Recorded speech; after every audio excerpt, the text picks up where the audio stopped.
So I'm out here and I'm starting to fill in the hole, and you can see this whole area that I've cleared out. Let's talk about this area right here.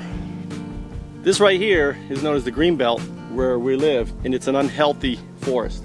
Why is it unhealthy? Well, because there's no forest fires to clean out all this brush, which is creating a massive risk. This here is all pine needles that came off these huge pine trees. See those?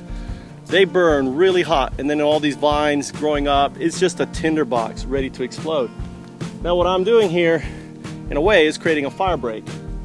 I'm brushing up all of this material, and I'm putting it, great organic material by the way, into the hole, into the ground, so worms and other things can deal with it. Here's an old tree trunk I just rolled.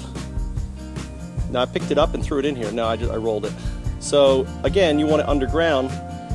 And now I'm going to take all of this green stuff over here, and that's the next bit that I'm going to cover. So it's brown and green, brown and green, brown and green. And then once I get all this green stuff in here, I'm actually pulling off the limbs and cutting them, because I'm going to use the limbs to create the mesh around the bed right there. So nothing goes to waste. I'm using it all, and I'm probably going to go in and clear out all of this area. I'm going to go pretty far back, pull out all this stuff. Any of these smaller trees that aren't reaching the canopy, like this one here, these two probably should be cut down, especially the one on the left here, because it's not filling a space. You'll notice that each tree kind of fills a space up there, right? That's how forest should be. Every tree kind of has their own little space. And this is what you need to do. And this is, I'd say, stage one for preparing for a food forest. Because as these other trees come up here, like this one here, this right here is a biwa tree. Right in here, that's a biwa tree right there.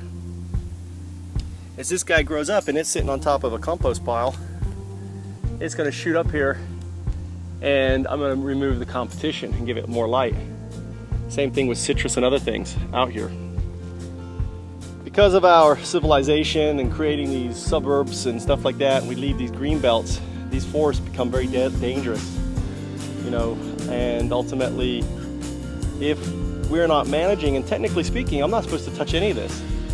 And I'm touching it, and if anyone says this, well, I'm clearing a fire hazard, and if I need to go to the fire marshal and say, listen, you know, I want to have them come out here and say, listen, this is a fire hazard. Look at all this pine needle. One lightning struck, hitting one of these will ignite this. If the wind is blowing towards these houses, we're going to have it. So what I'm doing here is actually doing fire management, and, you know, basically creating a break to protect Foundup House, Florida. I hope you'll come visit. So here it is, and I'm slowly mixing brown and green and bring it up, and I got most of the green gone, got all of it gone here, cleared out all this area here. So this is going to become an awesome, this is just kind of like 100 million years worth of organics in one spot. Thanks for watching, and you know, you'll catch the next video as I build it up. And I'm probably gonna make a lower bed here. That one, this one I made, I think is a little high, but I do like the height of the one back in there. I don't know if you can see it over here. That one right there. This height, it's kind of longer, and I'm gonna do that to kind of balance it out. Kind of a long, same length, a long bed there, low and long. And that will have, again, more food being grown here.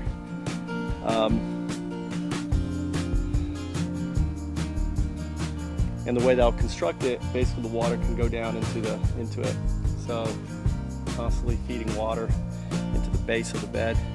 Thanks for watching. I'm gonna go inside, relax, get a drink, have a beer, and get some lunch.